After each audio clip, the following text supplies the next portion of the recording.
In this video, I'm going to share some common mistakes that guitarists play, people that play guitar in church. I've seen this over and over and over again, and I used to make those mistakes before, but when I changed and I stopped doing those things, my level just increased and I became a better player. So if you play guitar in church and want to hear these mistakes, just stick to the end of this video. Alright, so I've been playing guitar for like 10 years, and over time I've seen this mistake time and time again. I used to repeat that same mistake. And what is that number one mistake? Indiscipline.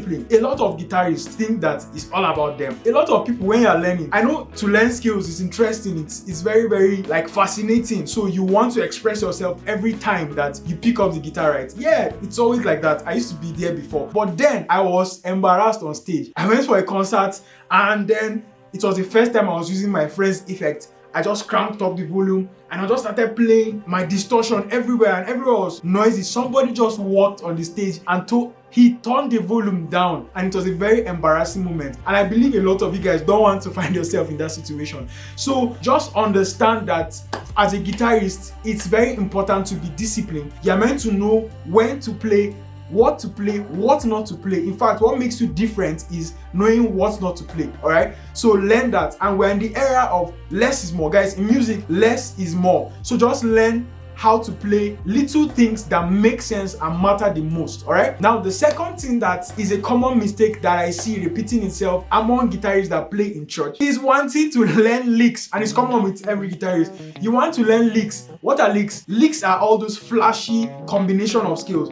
So for example, if I play something like this, this is a lick, right? A lot of people want to learn licks, but they don't want to learn improvisation. They don't want to learn how to solo. They don't want to learn the application of these things. They don't want to learn the theory. They don't want to learn the basics. They don't want to learn how to apply it. And it leaves you clueless. And I've seen that that's the reason why a lot of people, they tell me, when I ask them, do you know how to play scales? Yes. Do you know how to play licks? Yes. Do you know how to improvise? Do you know how to put it together? No. That is a problem. So I'll advise you, and if you are one of those people in that category, I have created a course on how to solo. Get it at a discounted price in the comment section and the description below. And I also have videos that teach you how to solo from scratch. So check it out in my channel, alright? Now, another mistake I see is that people want to focus on learning skills. See guys, I'm not against skills. I'm not against any of those things. But I want you to understand theory first. People are concerned about practicals, right? That's not a bad thing. But at the expense of theory, then it's a bad thing. The theory is equally as important as the practical. Because if you don't understand the meaning of something, if you don't understand the definition of something, right, theoretically, then when you come to applying it practically, you're going to struggle. I assure you that that's the case. And it explains why a lot of you guys are struggling, all right? So I advise you to learn the basics of theory. And if you want to see videos on theory, more videos on theory and simple explanations, just type it in the comment section. Let me know how many people will be interested so that I'll create more videos on that, all right? Now, the last challenge I'll talk about, one of the mistakes I see people making most of the time is that they think that chords are not important. They think that chords are not important. So most of the videos that I've been creating, people have been saying, teach us how to play these licks, teach us how to play these licks, teach us how to play these scales, teach us how to do this one. Those things are important, but do not underestimate the power of chords, because chords are the foundation of the music. So when a song is playing in church, for example,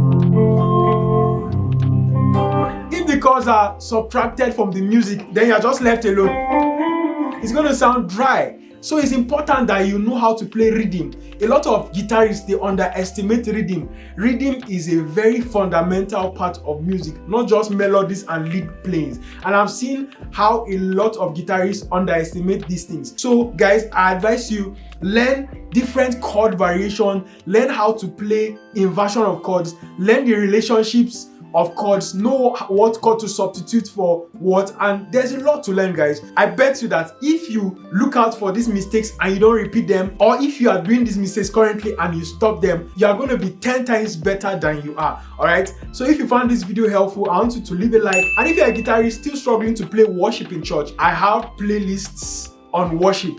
I have tons of videos on worship that are going to elevate you instantly, right? So check it out in the comment section below. I have guitar courses that teach you soloing, scales, and all of that. You don't want to miss out on that. I'm going to give you at a discounted price. Use the links below. So cheers, thanks for watching. I'm gonna see you in the next video.